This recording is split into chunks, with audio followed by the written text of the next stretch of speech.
Okay, good morning. We are going to examine how Andrew Jackson's followers by about 1824 were really fired up. Jacksonian era, often put together by historians like H.W. Brands or Arthur Schlesinger Jr., and even the most famous of them, Robert Remini, the former historian for the U.S. House of Representatives.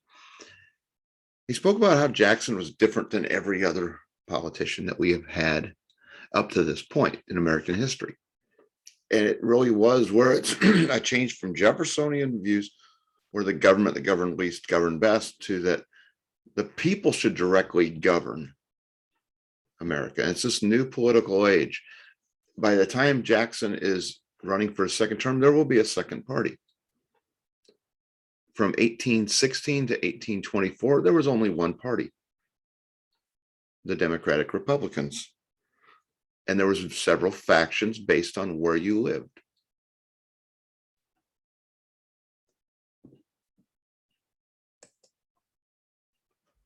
One of the things that happens here is you had a lot of turnout change in this era of Jackson. And the era of Jackson really runs from about 1820 to about 1840, 1845. Turnout was low in the 1824 election at 25%, only because they still kept property requirements to vote. White males over 21 had to have some sort of property, and it varied from state to state how that was put out. Well, after 1824, a lot of the Western states started getting rid of that requirement. You started seeing Southern states as well, which meant more populism. And this is what Jackson really is. He's the first populist president, if you really wanted to get into it. They took away a lot of the requirements. They changed how nominating was done. This was a big political movement in America. More banners, more badges, more parades. It basically was no longer the elite being in charge of politics. It's common man politics. And that's literally what Jackson was about. He was the common man, raised in South Carolina. He was orphaned at 13. Pretty much a hellraiser wherever he went. He upset the status quo, but he also married into wealth. He married into the Donaldson family in Tennessee, although there's a lot of controversy over that. Check out other videos on Jackson for further information. But the caucus, guys, 1824 is going to be the end of the caucus. It's going to be, as we will see it, that a small cabal of individuals nominated who would run. This was very much a Northeastern and an Eastern idea. The fear is the tyranny of the minority is what was feared by Madison when the Constitution was created. And the Electoral College, selected by the people and not state legislatures, you're starting to see this more. It's a process. The process is changing greatly from 1820 to 1824 and even into 1828 and beyond. So the election of 1824, often called the corrupt bargain election, and you will see why shortly, had four different candidates who split the vote, the popular and the electoral.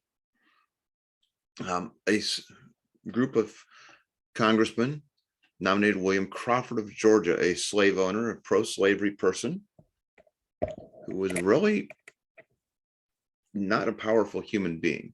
The other three were much more powerful in their approach of leadership.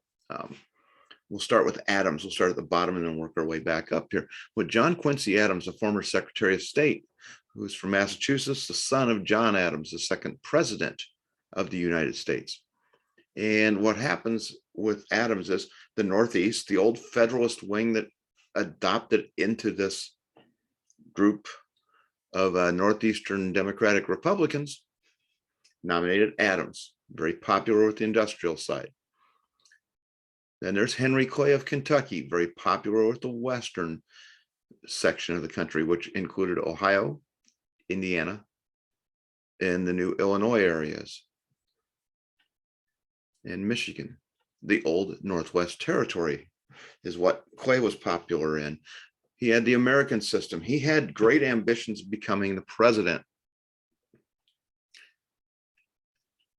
Just to the south of him is Tennessee, which Jackson had Southerners and Westerners, probably a more higher percentage of Westerners than Clay ever thought of.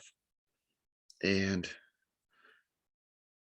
this made him very popular because he was a common man. Clay was a little bit more of an elitist, and Jackson really did not like the Eastern establishment. If you read into Jackson's background, he really didn't like bankers. He didn't like land speculators. He was very paternal. He was a military hero. He was definitely the highest profile outside of Adams of the four. But the election takes place because each one of these factions nominates them in basically a backroom nomination process. But Jackson wins the most votes overall, but he does not have over one over one half in either the electoral or the popular. But the only thing that counts was the electoral college. And per 12th Amendment, as we saw in the 1800 election, the election then goes to the House of Representatives per 12th Amendment, with each state having one vote. Well, Clay finished dead last in the main voting, so he was pretty much out. But as the Speaker of the House, he's of that group that came to power in about 1812 election. He did not like Jackson, and he controlled the process. Jackson and him did not see alike on the American plan, on the expansion. Jackson thought it should be states and the federal government on Clay's side, funding projects, especially infrastructure, new roads to tie the West to the East, canals, ports, the whole bit. So Clay sides with Adams supporters and was able to work to get enough states to vote to put Adams into the presidency. Adams is a supporter of Clay's national system. It's basically a quid pro quo almost, if you will. At least in Jackson's supporters' eyes, it is, and in Jackson's eyes.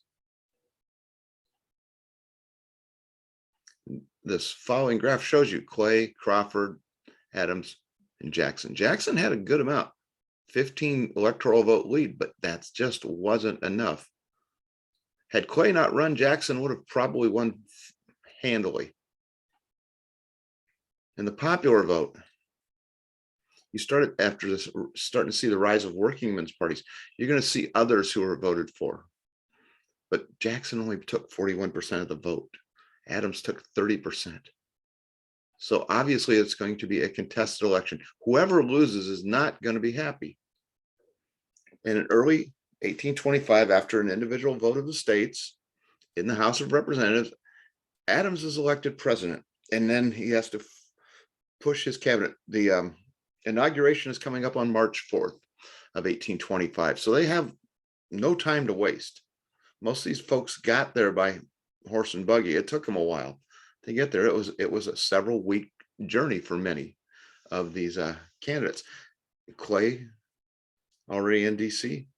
Adams already in DC, Crawford, the congressman from Georgia, already there, Jackson back in Tennessee.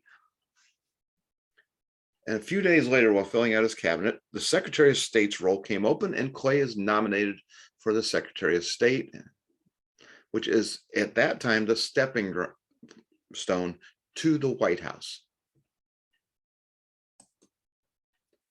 Jackson's supporters smelled a rat. And in one way or another, rightfully so, because this was the corrupt bargain that the president and the new Secretary of State were working in cahoots against Jackson.